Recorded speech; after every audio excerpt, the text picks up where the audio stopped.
It's being pointed out. This was wrong. Next time, do it that way. But they were really, really owning that mistake and really fighting hard to defend making that mistake and to justify the mistake. Which is that a cause or is that an effect, do you think? Well, it's very much placing themselves at cause. So their response to discovering they'd made a mistake was to blame others and was to defend their actions which had led to that mistake and to defend them making the mistake, which is very, very counterproductive. Yet so many of us, and I include myself in this because even now I still occasionally find myself doing this, probably always will. I'm getting better at it, but hey, that's just the way things are. But where was I going with this? Oh my word, I've totally lost where I was going with that. Oh, that's a bit of a mistake. And that's not planned either, by the way. Oh, this is embarrassing. Where was I going? So we all make mistakes. Yeah, we all make mistakes.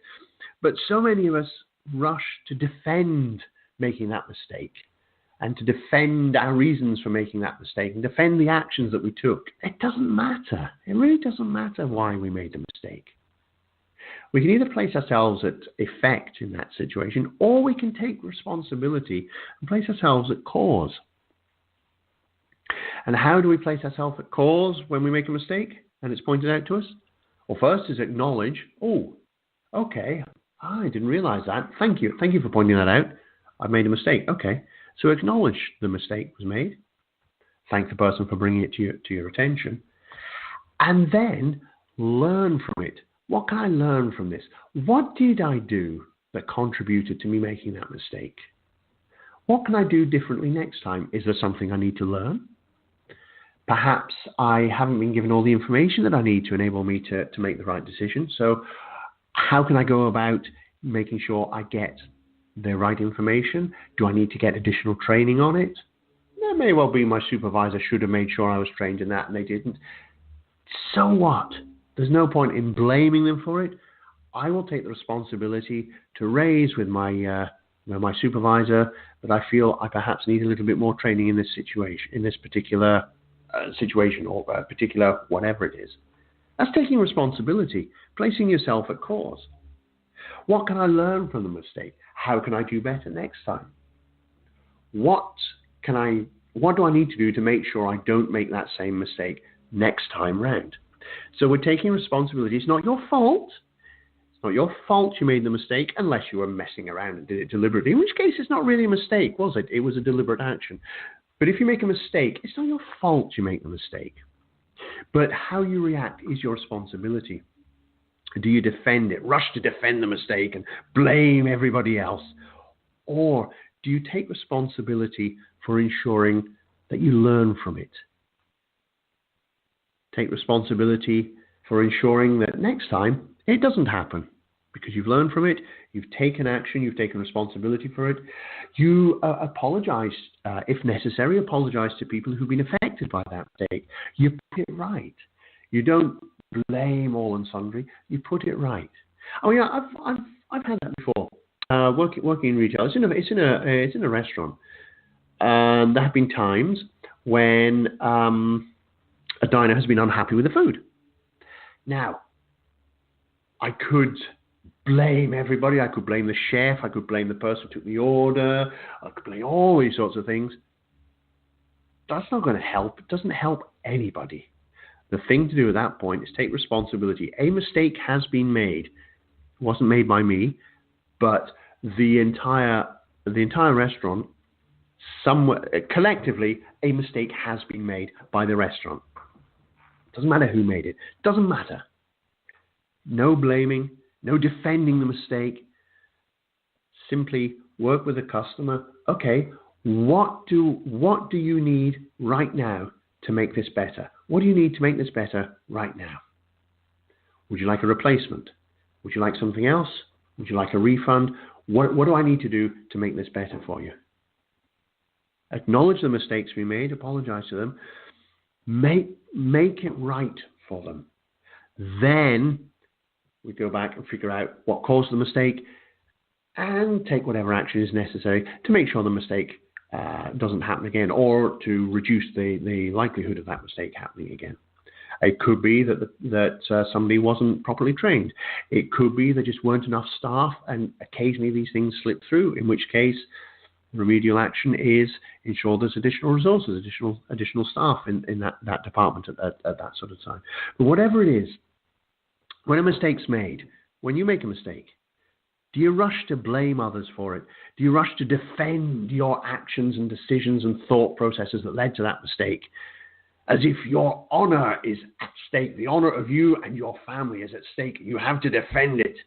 Or do you place yourself at cause and go, okay, I'm sorry, mistake was made. What do I need to do to fix it? What do I need to do right now to make this good? What can I learn to make sure this doesn't happen again? Because here's a thing for you. Here's something to think about. You can never, ever make the same mistake twice. You can never make the same mistake twice. The second time you do it, it's not a mistake, it's a choice. The second time you make that, it's not a mistake. It was a choice. You chose not to fix whatever led to the mistake the first time. You chose not to change the way you're reacting. You chose not to address the underlying problems. You chose to make it happen the second time around. Ooh, gosh, this responsibility and placing yourself at cause. Ooh, that's starting to sound a bit scary, isn't it? Maybe. And it's very, very empowering, because it enables you to take control of your life and ultimately to master your destiny. Because when you place yourself at cause, yes, things aren't your fault. The situation you're in may not be your fault. The way in which you respond to it absolutely is down to you. If you place yourself at effect, so you're allowing everybody else to control your responses, to control your emotions, to control your destiny, you've got no control over your life. When you place yourself at cause, you take control of your life.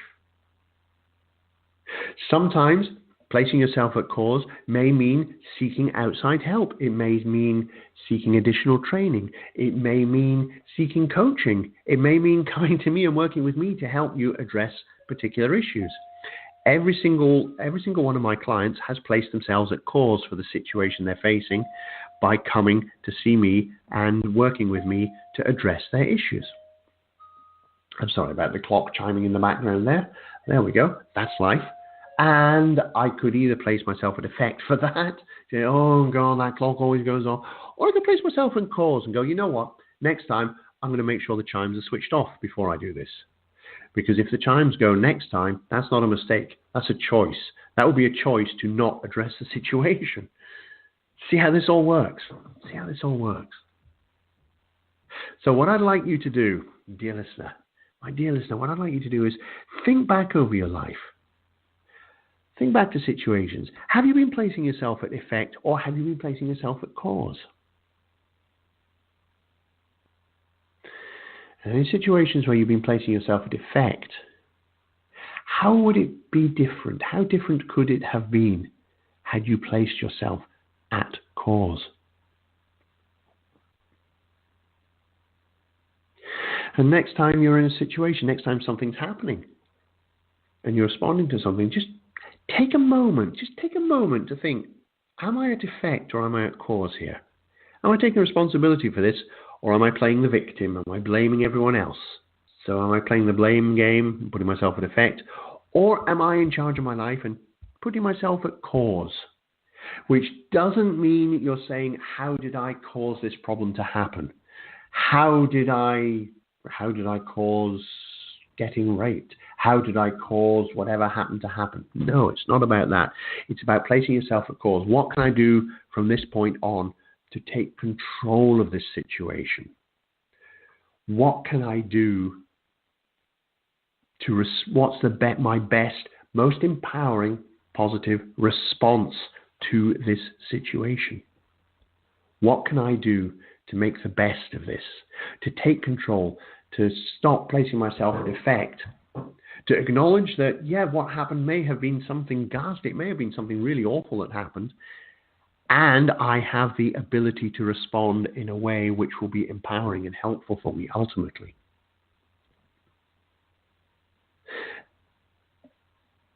I hope you found that useful, dear listener. I hope that's made a lot of sense. I hope that's triggered some thoughts.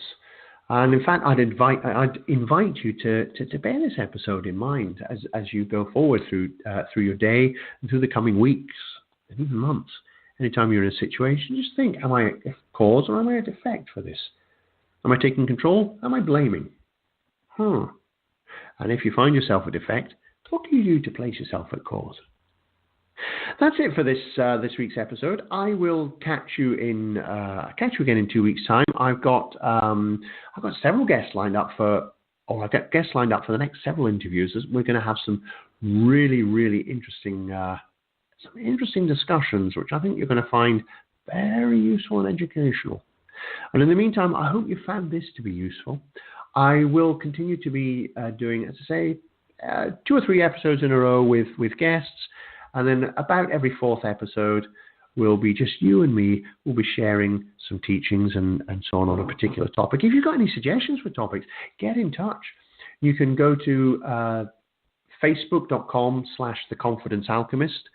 That's the Confidence Alchemist's Facebook page. Like the page while you're there. And get in touch. Drop me a message on there if you like. Let me know if there's any topics you'd like to have covered. Let me know what you thought about this one, either through a private message on there or a public post on there, whichever you prefer. Or you can go to theconfidencealchemist.com. When you go on there, you can grab hold of my free white paper on the 5 hidden secrets of confidence. You can get in touch. You can check out various other articles there. You can check out the other episodes of the radio show as well. theconfidencealchemist.com/radio show. You can check out previous episodes and upcoming episodes too. And get in touch. But either way, do look to see how you can take control over your life.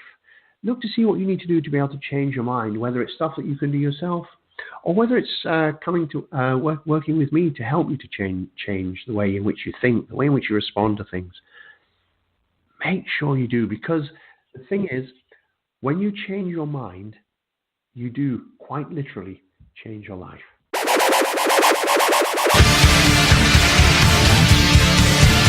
You've been listening to the Confidence Alchemist radio show with your host, the Confidence Alchemist himself, Keith Blakemore-Noble.